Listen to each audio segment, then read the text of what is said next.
नमस्कार दोस्तों, one liner top 20 history की क्लास लेकर आए हैं, बहुत ही शानदार। आज बात करेंगे हम मेवाड़ इतिहास के बारे में। राणा कुंभा, राणा सांगा और के पुत्र जो पौत्र हुए हैं, राणा सांगा पुत्र उदय सिंह के पुत्र महाराणा प्रताप और राणा कुंभा के बारे में बात करेंगे। डिटेल से देखते हैं आज क्या क्या है। बहुत ही शानदार क्लास है। देखिए आप वन लाइनर ग्रुप में पहली बार देखते अपन 1308 ईस्वी में अलाउद्दीन खिलजी ने जालोर के प्रवेश द्वार पर अधिकार कर लिया। यानी जब मेवाड़ को जीत लिया था और रणथंभोर को जीत लिया, उसके बाद जालोर को भी जीतना था। यानी अलाउद्दीन खिलजी की सेना उल्लुग खां और नुसरत खां के नेतृत्व में गुजरात जानी थी और बीच रास्ते में पड़ता था जालोर। तो जालोर के जो शासक थे कानड़ देव से अलाउद्दीन खिलजी ने रास्ता मांगा तो उन्होंने रास्ता देने से मना कर दिया। तो अलाउद्दीन खिलजी की सेना ने 1308 ईस्वी में जालोर पर आक्रमण करने की सोची और सबसे पहले अलाउद्दीन खिलजी की सेना ने 1308 ईस्वी में जालोर के जो प्रवेश द्वार कहे जाते हैं, वर्तमान में जो सिवाना जो है वो बाड़मेर के अंदर, लेकिन उस समय जालोर के अंदर था। तो जालोर का प्रवेश द्वार किसको कहते हैं? सिवाना को जीत कर अपने अधिकार में कर लिया। यानी सिवाना को अपने आक्रमण के द्वारा अपने अधिकार में कर लिया। किसने? अलाउद्दीन खिलजी की सेना ने। उसके बाद जालोर पर आक्रमण करके जालोर को भी अपने अधिकार में कर लिया 1308 ईस्वी में। राणा कुंभा की बात करते हैं। राणा कुंभा के शासनकाल की जानकारी। यानी राणा कुंभा जो राजस्थान के सबसे प्रसिद्ध शासकों में अगर कोई है तो मेवाड़ में राणा कुंभा के बराबर आज तो कोई शासक नहीं हुआ है। और उनके बारे में जानकारी कहाँ से मिलती है अपने को? एक लिंग महात्म्य प्रशस्ति है, रसिक प्रिया जो प्रशस्ति है ये, और कुंभलगढ़ प्रशस्ति आदि से मिलती है। तो महाराणा कुंभा के बारे में जानकारी एक लिंग महात्म्य, रसिक प्रिया और कुंभलगढ़ प्रशस्ति जो कुंभलगढ़ के अंदर है, इनसे महाराणा कुंभा के बारे में जानकारी हमको मिलती है। राणा कुंभा ने 1437 में, ये प्रश्न बहुत सी बार पूछा गया है और इस बार भी संभावना बन सकती, पूछ सकते हैं। 1437 में सारंगपुर के युद्ध में, सारंगपुर याद ध्यान रखना आप, सारंगपुर के युद्ध में मालवा यानी मध्य प्रदेश के जो शासक हुए थे महमूद खिलजी, अलाउद्दीन खिलजी अलग है और महमूद खिलजी अलग है। अलाउद्दीन खिलजी दिल्ली का शासक था और महमूद खिलजी ये मालवा का यानी मध्य प्रदेश शासक था।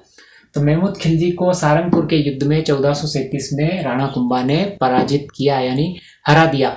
और उसके बाद उसको बंदी बनाकर अपने किले में चित्तौड़ में भी रखा कुछ समय तक, 6 माह तक। उसके बाद उसके अच्छा कार्य करने के कारण उसको वापस छोड़ के उसका साम्राज्य महाराणा कुंभा ने लौटा दिया था। तो ऐसे थे हमारे राणा कुंभा द्वारा निर्मित कुंभलगढ़ दुर्ग। राणा कुंभा ने, ऐसा कहा जाता है, राणा कुंभा ने अपने शासनकाल में राजस्थान में जितने भी दुर्ग हैं उनमें से 32 दुर्गों का निर्माण किया था। उनमें चित्तौड़ का जो विजय स्तंभ है सबसे प्रसिद्ध, और विजय स्तंभ का निर्माण भी किया था, ये सारंगपुर के युद्ध के उपलक्ष्य में करवा था। इसके अलावा कुंभलगढ़ जो विश्व का दूसरे नंबर का, चीन के बाद दूसरे नंबर की जो दीवार है, यानी इतना लंबा चौड़ा फैला हुआ है, कुंभलगढ़ दुर्ग का निर्माण भी राणा कुंभा ने ही करवाया था। तो कुंभलगढ़ को अजय दुर्ग कहा जाता है। अजय यानी जिसको कोई जीत नहीं सकता, यानी इतनी ऊंचाई पे है कि इसके बारे में अबुल फजल ने भी कहा है कि अगर कुंभलगढ़ दुर्ग को ऊपर यूं ऊंचा करके देखते हैं तो सिर से सिर की पगड़ी तक गिर जाती है, ऐसा इतना ऊंचाई पे बसा हुआ कुंभलगढ़ दुर्ग है। उसके बाद बात करते हैं हम महाराणा प्रताप। अभी थोड़े दिन पहले ही महाराणा प्रताप की जयंती मनाई गई। तो महाराणा प्रताप का जन्म हुआ था 9 मई 1540 ईस्वी में। यानी अपन ईस्वी सन की बात करें तो 9 मई 1540 को, और हिंदी माह की विक्रम संवत की बात करें तो ज्येष्ठ शुक्ल तृतीया, विक्रम संवत 1597। ये है 1597, ठीक है। ये ज्येष्ठ शुक्ल 1597 को हुआ था, यानी ज्येष्ठ शुक्ल दे रखा है 1597, ये विक्रम संवत है 1597। और अगर यूं देखा जाए ईस्वी सन की देखा जाए तो 1597 में महाराणा प्रताप की मृत्यु भी हुई है, लेकिन वो ईस्वी सन में हुई है और जन्म हुआ है 1597 में। तो ये विक्रम संवत है। तो विक्रम संवत और ईस्वी सन में आप ध्यान रखें। महाराणा प्रताप का 32 वर्ष में गोगुंदा में राज्यारोहण हुआ। महाराणा प्रताप के पिता जो उदय सिंह थे उनकी होली के दिन मृत्यु हो गई थी। तो उसी दिन महाराणा प्रताप का, जब गोगुंदा में थे तो 32 वर्ष की अवस्था में इनका राज्याभिषेक किया गया। 18 जून 1576 को हल्दी घाटी का युद्ध हुआ। यानी आपके सबसे महत्वपूर्ण, मोस्ट इंपोर्टेंट हल्दी घाटी का युद्ध 18 जून 1576 को महाराणा प्रताप और अकबर की सेना के मध्य हुआ। यानी महाराणा प्रताप की सेना और अकबर की तरफ से मान सिंह लड़ रहा था, यानी जो आमेर का शासक था मान सिंह, वो लड़ा था। तीन दोनों की सेना के बीच हुआ था, जो निर्णायक नहीं हुआ, लेकिन फिर भी अकबर को महाराणा प्रताप ने धूल चटा दी थी। तो महाराणा प्रताप के साथ हल्दी घाटी के युद्ध में कौन कौन थे? वो एक तो रावत किशन सिंह थे, इसके अलावा भीम सिंह डोडिया, ये महाराणा प्रताप के साथ थे। राम सिंह रामदास मेड़तिया थे, रामशाह तंवर, झालामान और झाला बिद्दा, और मान सिंह सोनगरा, ये सारे शासक जो थे ये महाराणा प्रताप के सानिध्य में उनके साथ हल्दी घाटी के युद्ध में उनके साथ थे।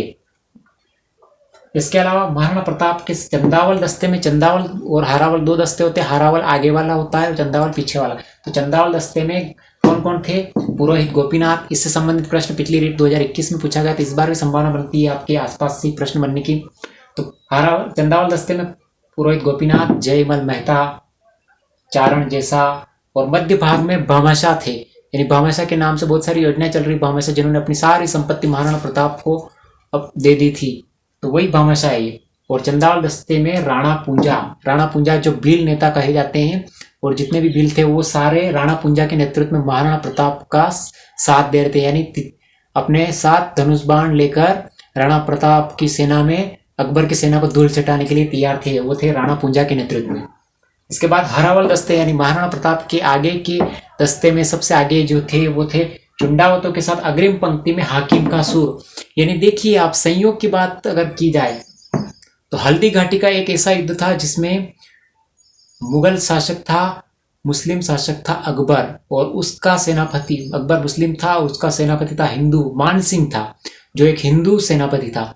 और यहाँ पे मेवाड़ की बात की जाए तो मेवाड़ का शासक था महाराणा प्रताप, और महाराणा प्रताप हिंदू थे और उनका जो सेनापति था वो था हाकिम का सूर मुस्लिम। यानी बात होती है विश्वास की, दोनों ने एक दूसरे के ऊपर विश्वास किया तो अपने अपने सेनापति बनाए।